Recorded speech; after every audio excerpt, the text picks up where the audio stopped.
Okay, so for today's watercolor lesson, I'm going to show you guys how to do a hummingbird. I love painting hummingbirds just because they have such bright colors and there's all different varieties of hummingbirds.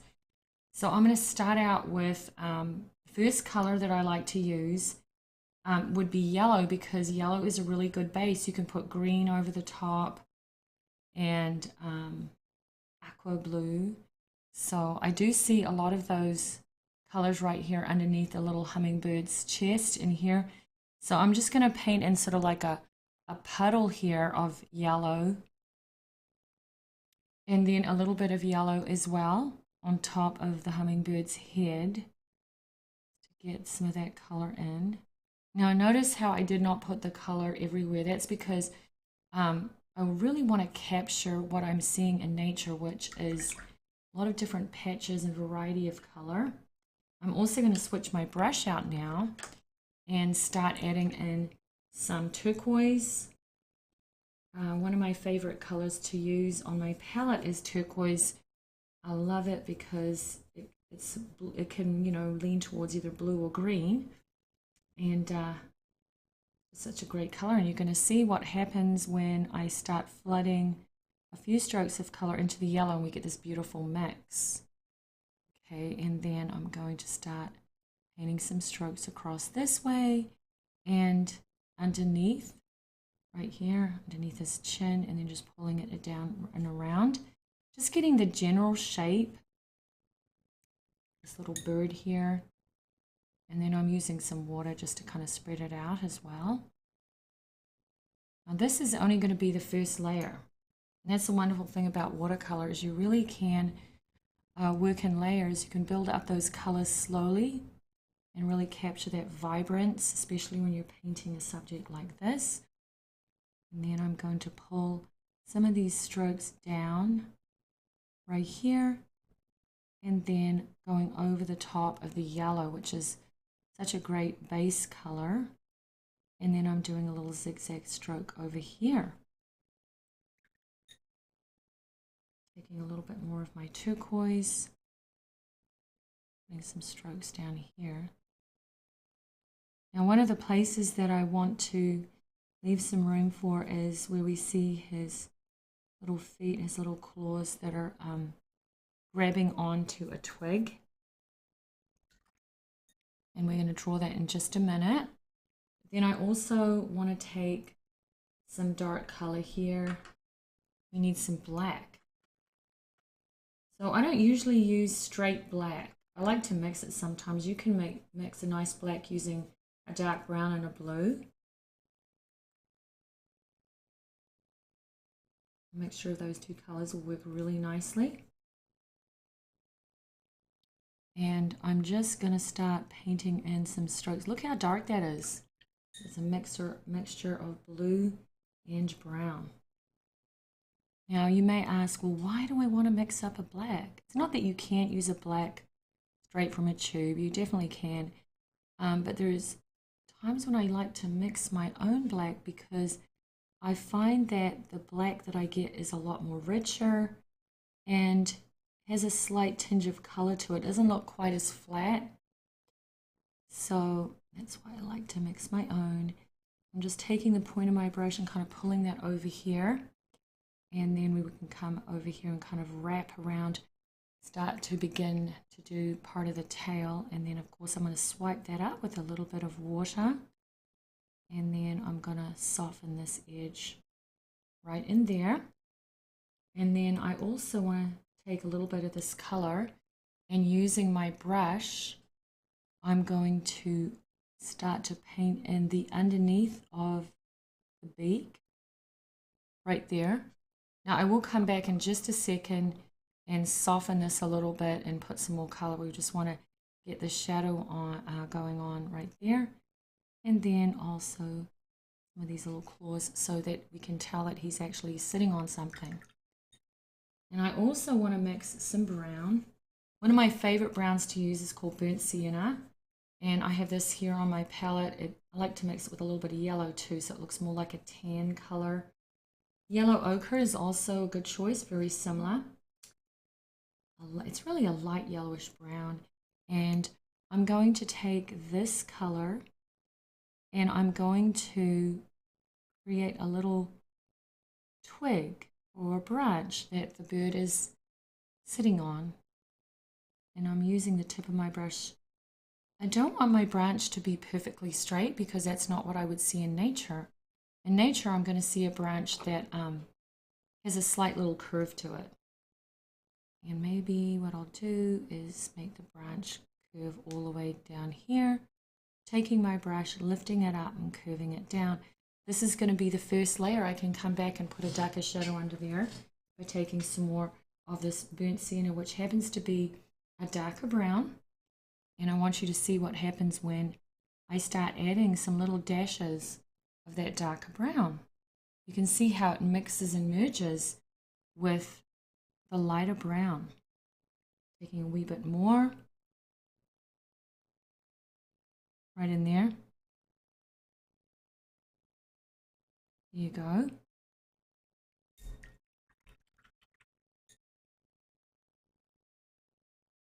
I'm going to come back now. This area has begun to dry off. So I like to work in layers when I'm working with watercolor because that means that I can keep things separate. It helps things not go too crazy as far as turning into mud. If you let things dry off, and then it's easier to work on another section once it's dried. And now I'm going to think about the eye. That's going to be really important to start painting in the eye shape. So before I do that, I'm actually going to draw it in with a pencil. Sometimes you're working with small details on your painting. You'll find that it helps to just sketch it in. And that means that you can get that placement in there correctly. So our little bird's eye is right in here. And then I can paint around it. And I'm going to go back into this color, which is ultramarine blue. Here's my puddle right here. Dip my brush in water. And then I'm just going to come around the eye shape with some strokes of color right here.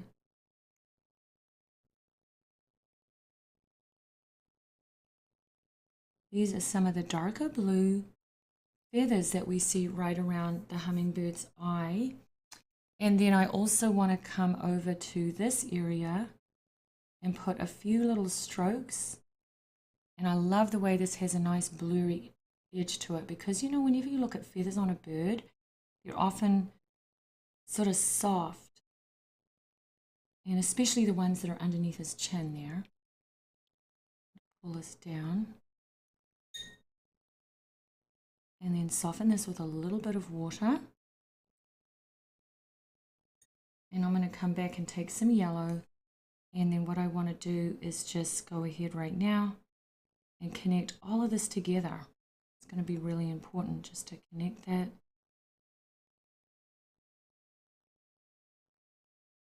Going over the top a wee bit. Just filling it in. And then I'm going to come back and take a smaller brush. I like to switch my brushes out because sometimes when you get into those little tiny details, it's important to have a little tiny brush, and that means that you can get those areas a lot more accurate. I'm going to take a small brush. This one is about a size 2 or 3. Round brush. It's a sable brush. And I'm going to use some of that same black that we had before. Remember when I took some brown and I mixed blue with it? Now I have a puddle. So I'm going to take some of that. Come back here. Okay. And then I'm going to use the tip of my brush.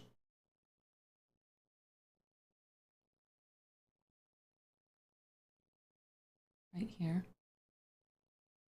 And see how I slow down whenever I'm working on those important details. I'm not going to work fast. It has a little highlight right there. And then I'll put a little bit of dark color right around here. And then underneath the chin, what I'm going to do is go right on top of some of the blue. And it's still wet, so that means we're going to get that nice soft blurry edge. And then I'm going to use a little stippling technique. Stippling technique is when you use the very tippy tip of your brush. You kind of bounce the brush up and down on the paper. And that's really helpful when you want to fill in small areas. So I'm going to do that again, a little stippling technique. And that's also useful for getting in some of those tiny little fluffy feathers that you might see underneath the chin there of the hummingbird. And then right here, I'm going to pull this down, coming back and refining some of these feathers. That's going to be really important. And then I'm going to pull this down right here. Then also up this way, coming back in under here, a little bit more of this color. This time I have more blue. I'm going to mix more blue into that black mix. Because I notice that when I observe the bird, that they have more of a bluish gray. So, you know, change up that color just slightly. And then I'm making a roundish, long shape there for some of those feathers, those tail feathers that we're seeing. And you're not going to see all of them because the branch is actually hiding some of the detail. So kind of have to let that overlap part of those tail feathers. And then I'm just smoothing that out and blending it, pulling this down. And then I'm going to come back into my yellow right now and then take some of the yellow, go backwards and forwards. So now it blends a little bit with the black. And I really like that because I think that that helps to get a nice transition between those areas.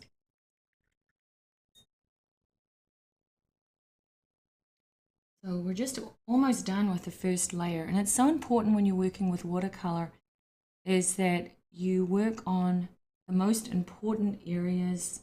You establish a nice foundation of your color. And remember that you do not have to necessarily do everything in the first layer. In fact, it does help a lot because if you let the first layer completely dry, then you can go back and just pump up your colors, your values, and go after just some of the major important details. So you can see I'm already coming back over now and building up some darker patches of some of the blue. This happens to be like an ultramarine blue going over the other blue that we had, and it looks a lot darker and more vibrant in that second layer. I'm also making some little strokes here over the top of the gray, kind of pulling it down, and then allowing some of the texture of those strokes to show through because that really reminds me of those layers of little feathers that we're seeing over here. And then I'm going to do the same thing here, putting a little bit more color here, and then once again just softening some of those strokes. I'm going to come back in now and mix a little bit more darker color, taking some of our brown and our blue. That's how I'm mixing up my black. And I'm going to pull this here. More of those shapes of feathers. Now, whenever you look at a bird and you really closely examine it, you'll see that the feathers are different shapes and sizes. The feathers that are on the wings are often longer, and the ones that you see on top of his head or even in this area are going to be smaller. So that's how we want to paint them, is exactly how they look in real life. Now I'm going to mix up a color here with just the same dark black that we mixed, but lots of water. And I'll show you why, because I want to get a very soft gray for the top of the beak. I don't want to leave that completely black. So I'm going to mix up a soft gray by using more water in the color. And I'm also going to go back over here and just establish some of those little feet that are curling around the branch. See that? Right in here. And a few little strokes to represent some of those feathers that are right underneath the tail. They're obviously going to be darker.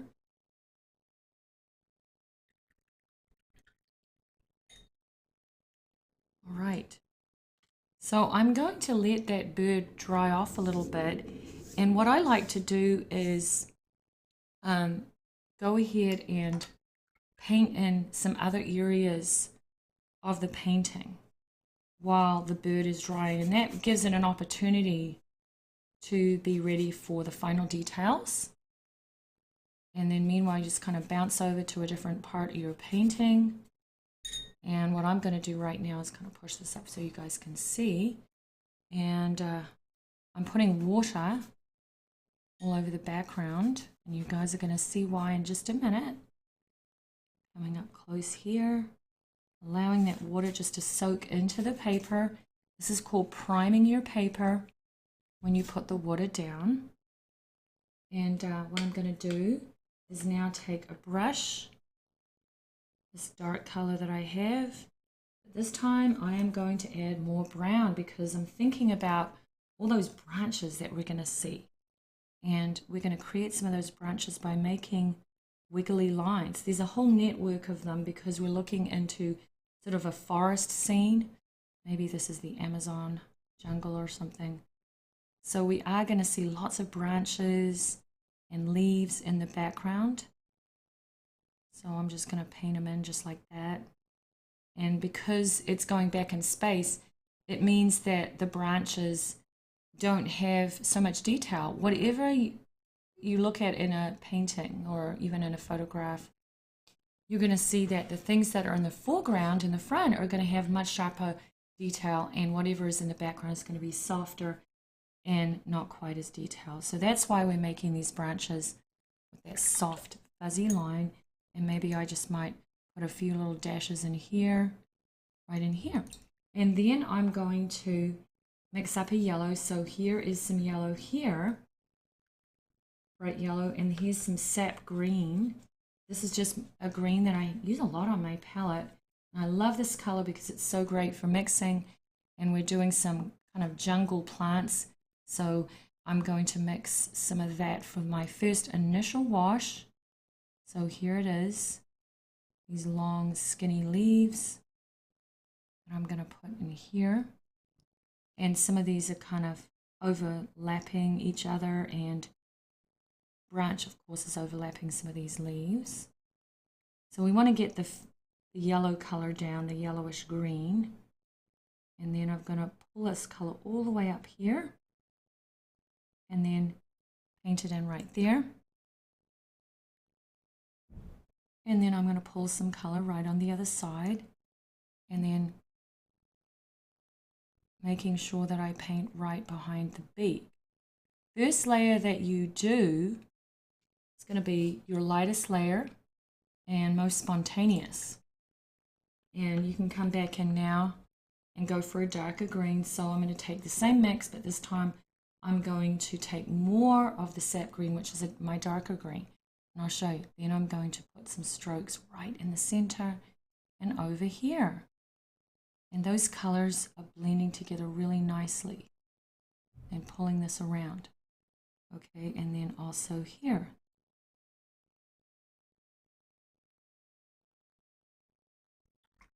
So now it's starting to come together as far as creating a background. Looks like a jungle. I'm going to take even a different green this time. This is Hooker's green, and it is a green that is a really nice green for making all different kinds of leaves. I am going to take a little bit of brown and mix that because straight out of my palette, it's kind of pretty bright. So this mixing a tiny bit of brown can really help you get greens that look more realistic. And then I'm going to put another one here, and then another one here. And I'm using a little bit of water just to kind of blend out those edges. And then also another leaf here. And just softening the edge. And you can see how it's getting this really nice blurry effect right here. And these lines on here are a little bit more sharper, but I like the way we have this blurry effect here. I think that looks really nice. A bit more brown. And then I'm going to come back over here and just fill in some of these branches, making it a little bit darker. Okay, and another thing you can do is once you get to a place where maybe you've painted in a few different areas, then you're going to want to let it dry off and then come back in, and now we can focus in on the bird. The bird could do with some details around its eyes. So I'm going to take some blue and some brown, and this time I really want to get a very dark black. So I had to go for a second layer. That's going to make that really stand out and look more like a realistic hummingbird eye. And then I'm going to come in here, once again going over the next layer with some of these long skinny lines that represent the wing of my bird. And then also I'm going to take my brush, make a wiggly line right here.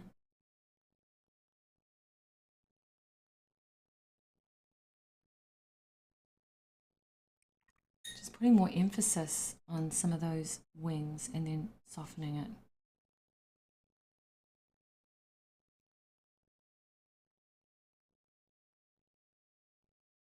More brown and some more blue.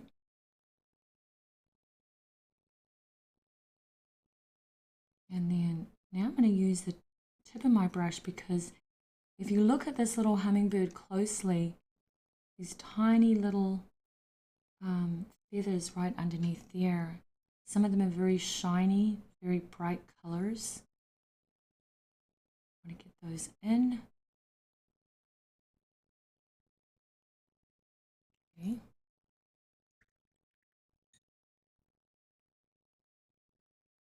And then I'm just going to go back over the top here.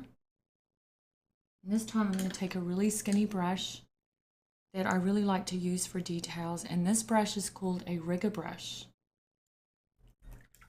Now evidently they used to use these brushes for painting riggers on boats in the olden days, but I want you to see what this brush looks like. It's got a very long tip and it's very small, nice point on it, and so that can be good for getting in real small details, skinny little areas on your painting.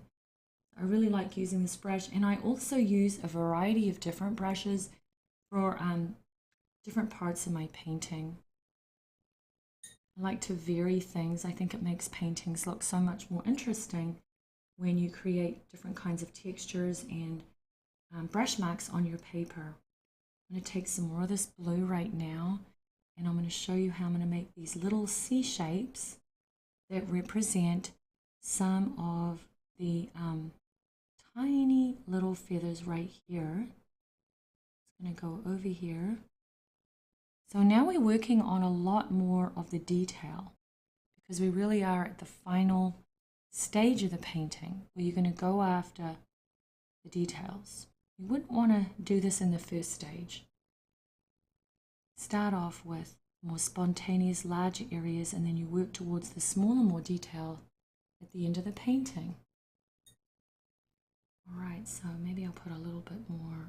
Let's try some of this green, and I'm going to show you how we can make these little tiny shapes for some of the feathers right here.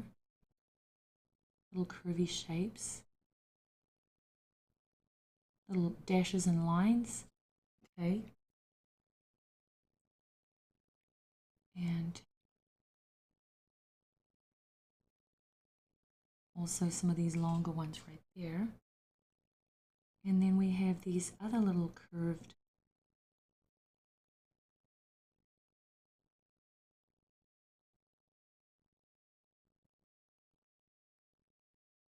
right there.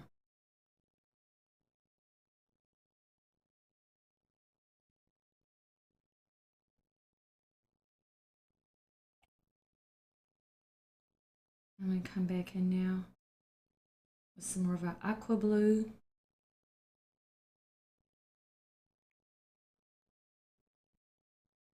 Right in here.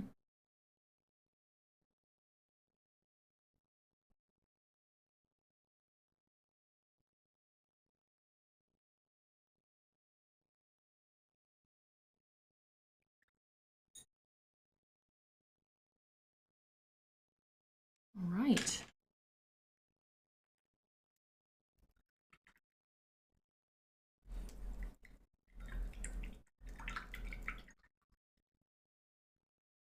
Taking some more blue right now. And then I'm just going to also paint a little line right there. That creates more of a three-dimensional quality because we have this darker shadow on this side.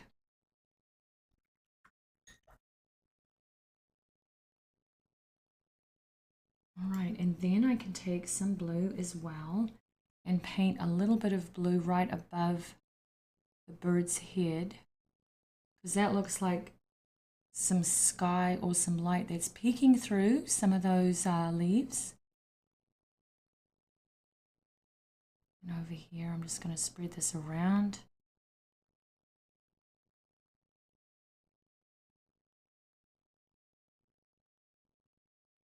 And then taking the tip of the brush, pulling that in like that. Now, one of the things that I recommend for you if you're new to watercolor, you're new to drawing and painting, perhaps you haven't picked up a brush in a long time, definitely try working in shorter periods of time. What will happen is the more skill you develop, you'll be able to work for longer and longer periods of time. In the beginning, I would say just work on a painting maybe 15 or 20 minutes and then let the layers dry and come back perhaps the next day or sometime that week and then work on the next layer. Because what happens is you'll find that you will increase your skills, but also you'll have more confidence. And you can see that in the beginning, laying down the first few washes goes pretty quickly. But when you're working on these details, to really pull that painting together, it does take extra time to do a good job. So I think that's a really good strategy, is just setting a short period of time for yourself in the beginning and just working in small segments. It's like that old saying that says, inch by inch, it's a cinch, yard by yard, it's hard. So set yourself doable goals, especially if you have a busy schedule. You'll find that that'll work so much better for you. All right, so now I have this green color here, and I want to go ahead and darken it up right in this area. So I'm going to put a little bit more green in here. And then using the tip of my brush, you can see how much easier it is to do that when that first layer has dried off. And then coming back over here, using the tip of my brush too to fill in any of those little white gaps that sometimes we can see. And then I'm going to also put some darker green over here for one of these leaves. Here we go, just mixing that up. And I can put some more darker color right there.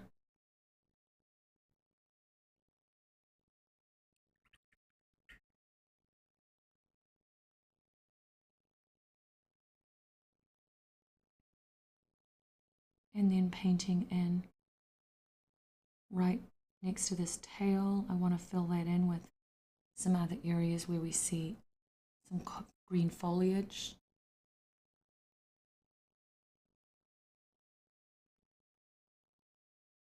A little bit more in here.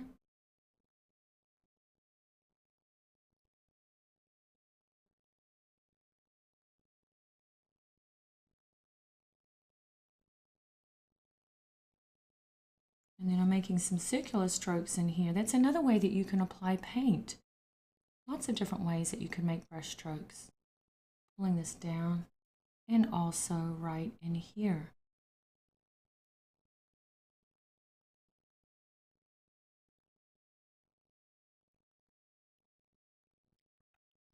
And finally, let's find a much darker color here. So it's green with lots of blue. It's another way that you can mix a really nice green. So I'm just going to fill this in with some strokes that I'm pulling down this way. And also up here and then across. And of course we want to do the same thing on the other side. We kind of get a little bit more even.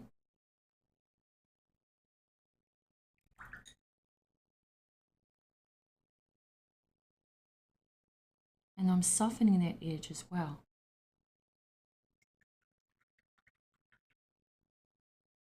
So you can see that what's happening now is we've begun to get a network of leaves and suggestion of some branches and things that are in the background. So what I'm going to do right now is just take a look at this for a minute. And that's where you want to leave your painting to the side for a little bit and maybe analyze it and see what areas you need to work on in order to finish it. What I'll do right now is, before I finish this, I would like to put a little bit more turquoise because I love this color turquoise. Definitely see a lot of turquoise in this bird. And I'm just going to make some little dots. So you can see how this is beginning to spread a little bit more than what I want over here. And that's good lesson to learn of watercolor, because sometimes you get those little bleeds happening where things spread more than what you want. So you have two choices. You can let that be a part of your painting, or the other one is you can just pull it out. I like to use a paper towel, and that will stop it from spreading and pull out some of the pigment. And then I can always paint over that area later on just to kind of fix that if I need to. So watercolor, a lot of people say watercolor is a difficult medium. I think it's only difficult if you don't have ways to work with it, if you haven't learnt some of the tools of the trade, so to speak. But once you do, it's actually a very easy medium. Put a little bit more turquoise in here. And then maybe you can see how I'm stippling on top because I'm kind of layering a little bit more color here and also in here to get some of that color. Okay. All right. So I would say that as far as we're going to get today on this bird, now I might come back in and leave it to the side for a day or two and then come back and put a few more details. In that case, I'll do another live session with you guys and you can see how I work and my procedures, and hopefully this will help you with your own paintings.